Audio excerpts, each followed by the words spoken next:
Hi friends, ఎలా ఉన్నారు? మీరు చూస్తుంది నోటిఫికేషన్ టుడే ఛానల్లో ప్రభుత్వ ఉద్యోగ నోటిఫికేషన్లకు సంబంధించిన సమాచారాన్ని అప్లోడ్ చేయడం జరుగుతుంది. ఈ వీడియోలో 100కు పైగా పోస్టుల భర్తీ కోసం నోటిఫికేషన్ విడుదల చేశారు. ఈ నోటిఫికేషన్ అప్లై చేసుకోవడానికి వయసు 21 నుండి 30 సంవత్సరాలు ఉండాలి. సెలెక్ట్ అయిన అభ్యర్థులకు 40,000 రూపాయల శాలరీ ఇస్తున్నారు.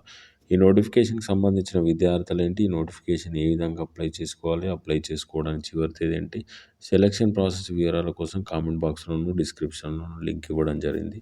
ఆ లింక్ క్లిక్ చేసి నోటిఫికేషన్ సంబంధించిన పూర్తి వివరాలు తెలుసుకొని నోటిఫికేషన్కి అప్లై చేసుకోగలరు. ఈ నోటిఫికేషన్ ద్వారా టోటల్గా 3 రకాల పోస్టులను భర్తీ చేస్తున్నారు. అందులో మెకానికల్కి సంబంధించి 59 పోస్టులు ఉంటాయి. అన్రిజర్వ్డ్ కేటగిరీలో 26, ఈడబ్ల్యూఎస్ వాళ్ళకి 6, ఓబీసీ వాళ్ళకి 15, ఎస్టీ వాళ్ళకి 4, ఎస్సీ వాళ్ళకి 8, ఫిజికల్ హ్యాండిక్యాప్డ్ పర్సన్స్కి 6 ఉన్నాయి. ఎలక్ట్రికల్కి సంబంధించి 27 పోస్టులు ఉంటాయి. అన్రిజర్వ్డ్ కేటగిరీలో 12, ఈడబ్ల్యూఎస్ వాళ్ళకి 3, ఓబీసీ వాళ్ళకి 7, ఎస్టీ వాళ్ళకి 2, ఎస్సీ వాళ్ళకి 3, ఫిజికల్ హ్యాండిక్యాప్డ్ పర్సన్స్కు 5 ఉన్నాయి. కెమికల్ విభాగంలో 24 పోస్టులు ఉంటాయి. అన్రిజర్వ్డ్ కేటగిరీలో 12, ఈడబ్ల్యూఎస్ వాళ్ళకి 2, ఓబీసీ వాళ్ళకి 6, ఎస్టీ వాళ్ళకి 1, ఎస్సీ వాళ్ళకి 3, ఫిజికల్ హ్యాండిక్యాప్డ్ పర్సన్స్కి 2 ఉన్నాయి.